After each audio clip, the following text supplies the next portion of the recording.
আসসালামু আলাইকুম। সিরাজগঞ্জ অনলাইন স্কুলের পক্ষ থেকে সবাইকে শুভেচ্ছা ও স্বাগত জানাচ্ছি। আমি মোসাম্মদ মমতাজ পারভিন, প্রভাষক রাষ্ট্রবিজ্ঞান বিভাগ, দৌলতপুর ডিগ্রি কলেজ, বেলকুচি, সিরাজগঞ্জ। প্রিয় শিক্ষার্থী, কেমন আছো তোমরা? আশা করি তোমরা সবাই ভালো আছো এবং সুস্থ আছো। আর আলহামদুলিল্লাহ আমিও তোমাদের দোয়ায় এবং আল্লাহর অশেষ রহমতে ভালো আছি এবং সুস্থ আছি। প্রিয় শিক্ষার্থী, আজ আমি তোমাদের গত ক্লাসের ধারাবাহিকতায় পৌরনীতি ও সুশাসন প্রথম পত্রের 3য় অধ্যায় থেকে আইন নিয়ে আলোচনা করব। আমি গত সপ্তাহে তোমাদের এই 3য় অধ্যায়েরই মূল্যবোধ নিয়ে আলোচনা করেছিলাম। তোমরা হয়তো সবাই দেখেছো। তো আজকে আমার ওই অধ্যায়েরই আইন আলোচনা করব আজকে আমি। তো দেখো, আইন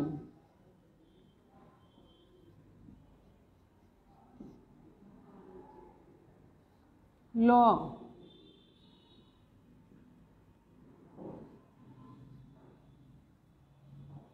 তাহলে দেখো, আজকের আলোচনার বিষয় হচ্ছে আইন। আজকের এই আলোচনা থেকে তোমরা আইনের ধারণা ব্যাখ্যা করতে পারবে, আইনের প্রকারভেদ বলতে পারবে এবং আইনের উৎসগুলি বর্ণনা করতে পারবে। তো প্রিয় শিক্ষার্থী, চলো আমরা আইন কি সেটা জেনে নিচ্ছি।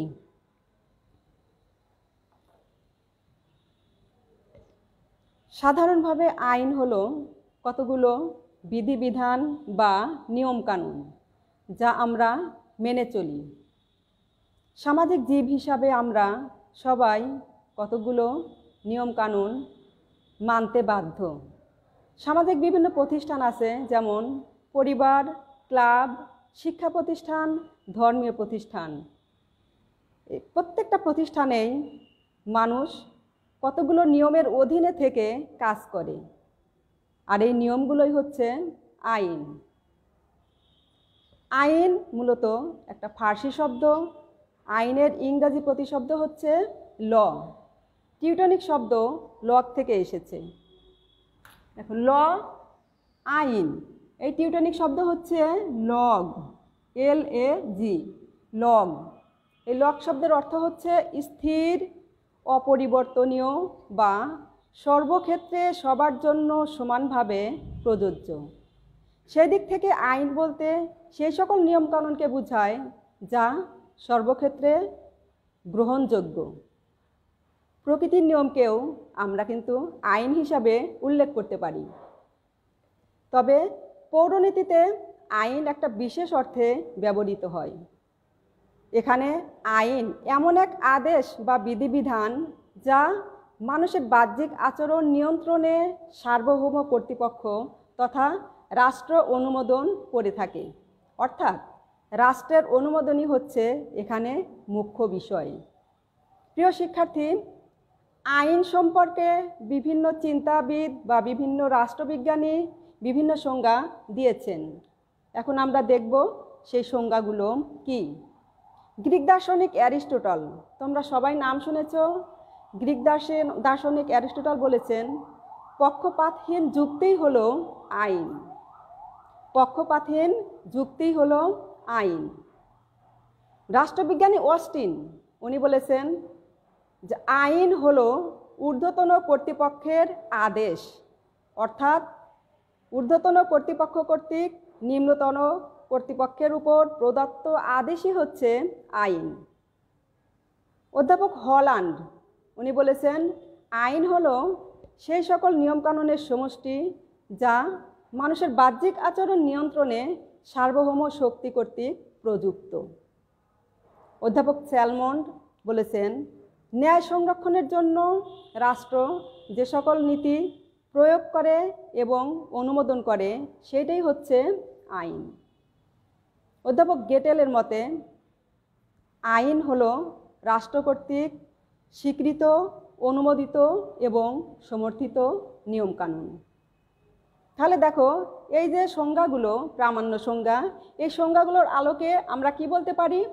যে আইন হলো এমন কতগুলো নিয়মকানুনের সমষ্টি যা রাষ্ট্র কর্তৃক বা সমাজ কর্তৃক স্বীকৃত, অনুমোদিত এবং সংরক্ষিত, যেগুলো মানুষের আচরণকে নিয়ন্ত্রণ করে এবং যেগুলো ভঙ্গ করলে শাস্তি পেতে হয়। আইন সর্বজনীন এবং সর্বগ্রাহী। আইন মানুষের জীবনকে সুন্দর করে এবং সুশৃঙ্খল জীবনের ইঙ্গিত দান করে। তো প্রিয় শিক্ষার্থী, আজকে আমাদের পরবর্তী আলোচনা হচ্ছে আইনের উৎস।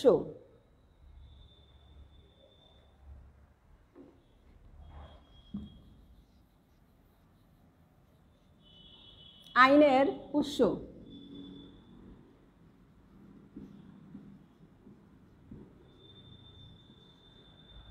দেখো, এই যে অধ্যাপক হল্যান্ড যিনি আইনকে সংজ্ঞায়িত করেছিলেন, সেই অধ্যাপক হল্যান্ডের মতে আইনের উৎস হচ্ছে 6টি। সেগুলো হলো প্রথা, 1 নম্বরে বলা হয়েছে প্রথা, ধর্ম,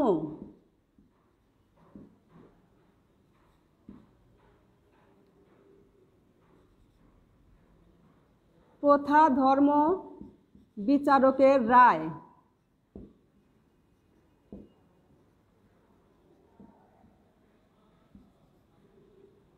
বিজ্ঞানসম্মত আলোচনা। 4 নম্বরে বলা হয়েছে বিজ্ঞানসম্মত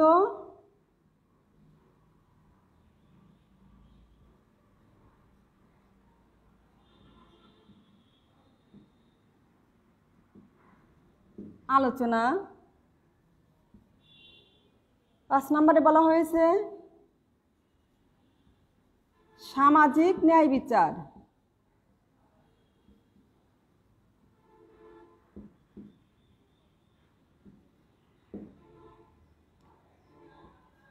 6 নম্বরে বলা হয়েছে আইন পরিষদ।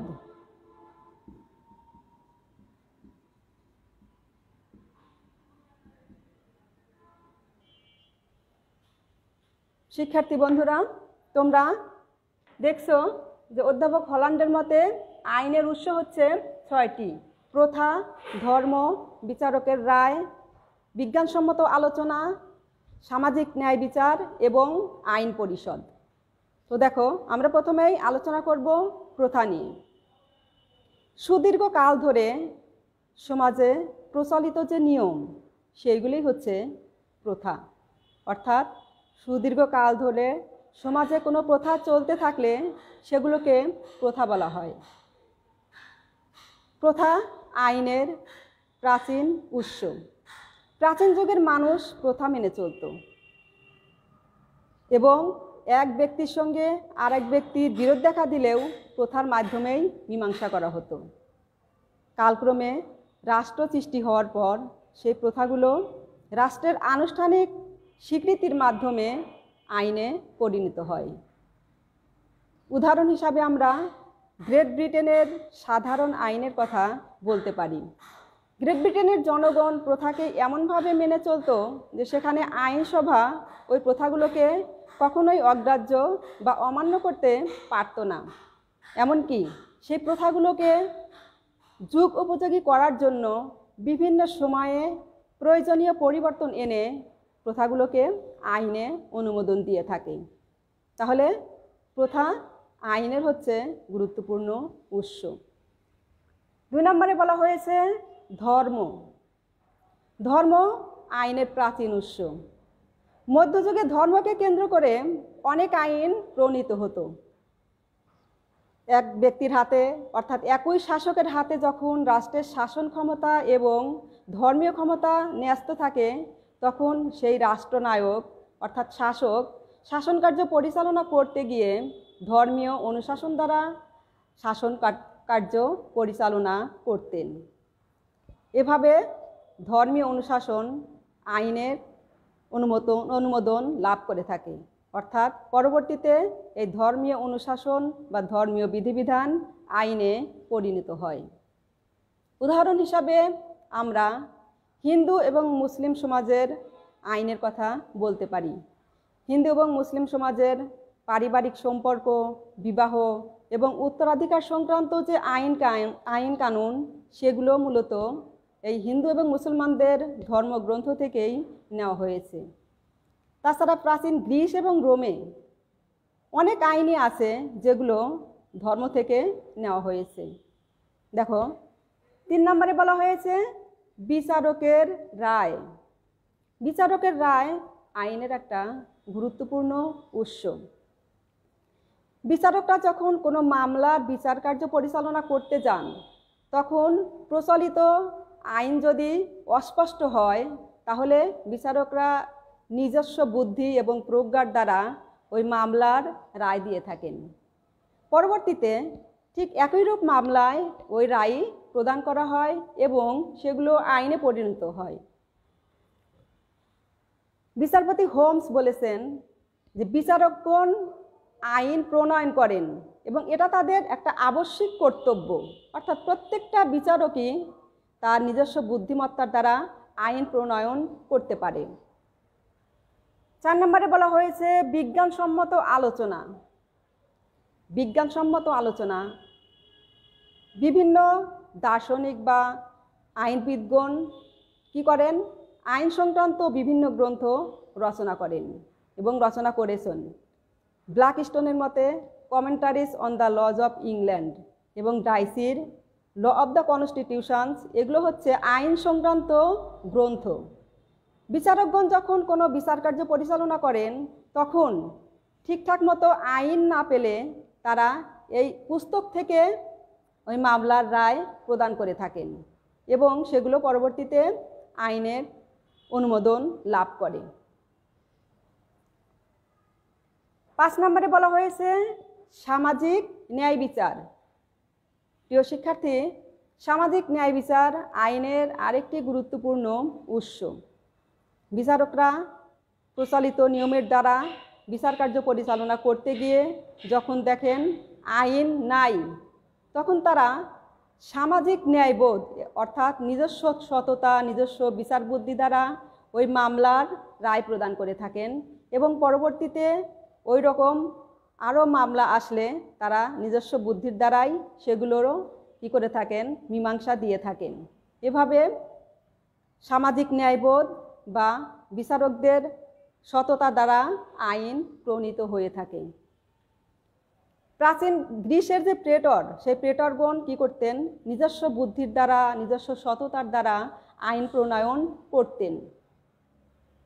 6 নম্বরে বলা হয়েছে আইন পরিষদ। প্রিয় শিক্ষার্থী, অধ্যাপক হল্যান্ডের মতে আইনের উৎস হচ্ছে 6টি, সেই সর্বশেষ উৎস হচ্ছে আইন পরিষদ। আইন পরিষদই মূলত বর্তমান যুগে সর্বাপেক্ষা গুরুত্বপূর্ণ একটা আইনের উৎস, অর্থাৎ আইন পরিষদই বর্তমানে মানুষের চাহিদা অনুযায়ী নতুন নতুন আইন সৃষ্টি করে, পুরাতন আইন সংশোধন করে বা অনেক সময় ঘুণে ধরা আইন পরিবর্তনও করতে পারে। তো মূলত আইন পরিষদই আমাদের দেশের সর্বাপেক্ষা, এবং আমাদের দেশ নয়, আশেপাশের প্রত্যেকটা দেশেই আইন পরিষদই হচ্ছে সর্বাপেক্ষা গুরুত্বপূর্ণ উৎস। গিলক্রিস্ট এই জন্যই বলেছেন যে রাষ্ট্রের আইন পরিষদের মধ্যে আইনের যে উৎস আছে, সেই উৎসের মধ্যে সর্বাপেক্ষা গুরুত্বপূর্ণ উৎসই হচ্ছে মূলত আইন পরিষদ। প্রিয় শিক্ষার্থী, অধ্যাপক হল্যান্ডের এই 6টি উৎস ছাড়াও আরও আইনের উৎস রয়েছে, সেগুলো তোমরা দেখো।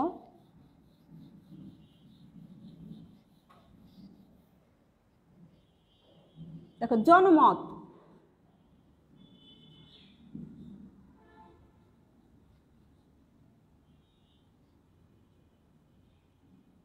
জনমত, প্রশাসনিক ঘোষণা,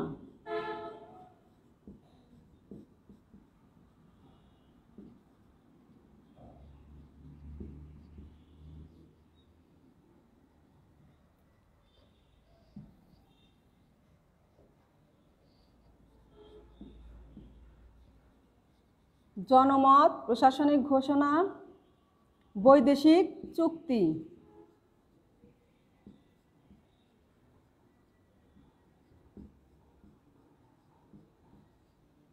এবং সংহিতাবদ্ধকরণ।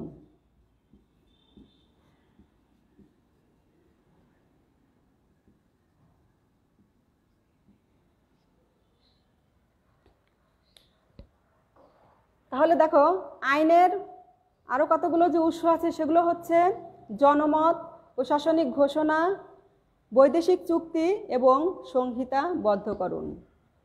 জনমত। জনমত আইনের গুরুত্বপূর্ণ উৎস। আইনসভার যে সদস্যগণ আছেন ওনারা জনগণের ভোটের দ্বারাই নির্বাচিত হন, কাজেই তারা সবসময় জনগণের মতামতের উপর ভিত্তি করেই আইন প্রণয়ন করে থাকেন।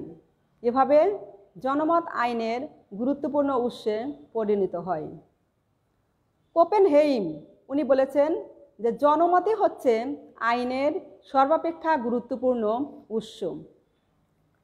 প্রশাসনিক ঘোষণা।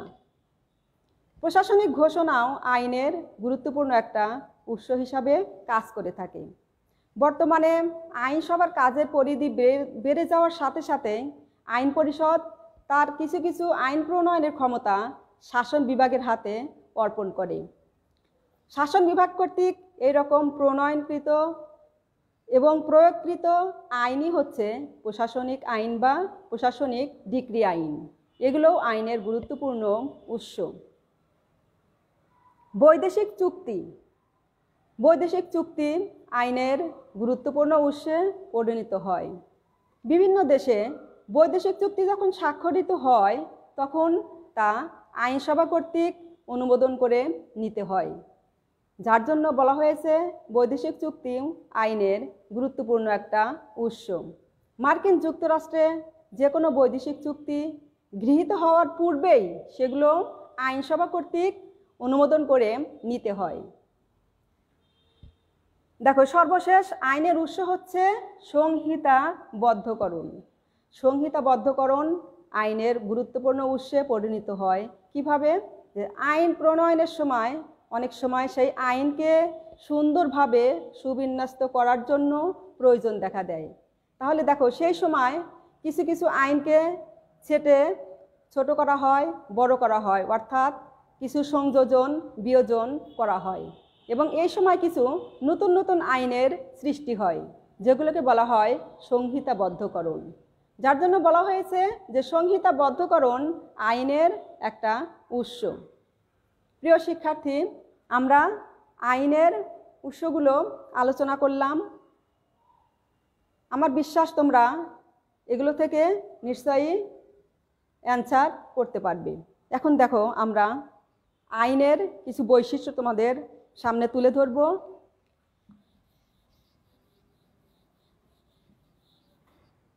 আইনের বৈশিষ্ট্য।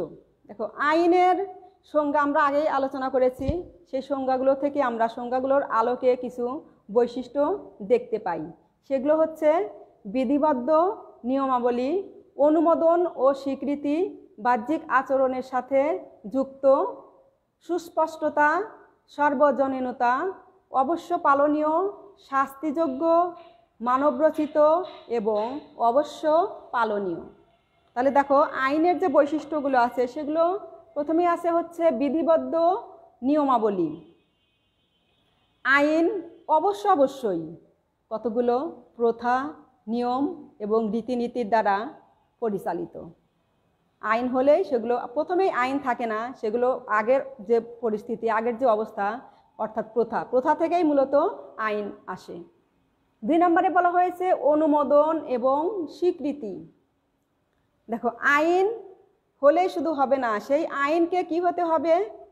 রাষ্ট্রের যে ঊর্ধ্বতন কর্তৃপক্ষ অর্থাৎ সার্বভৌম কর্তৃপক্ষ যিনি আছেন, অর্থাৎ যে সার্বভৌম ক্ষমতার অধিকারী, সেই সার্বভৌম ক্ষমতার দ্বারা এই আইনকে অনুমোদন এবং স্বীকৃতি দিতে হবে।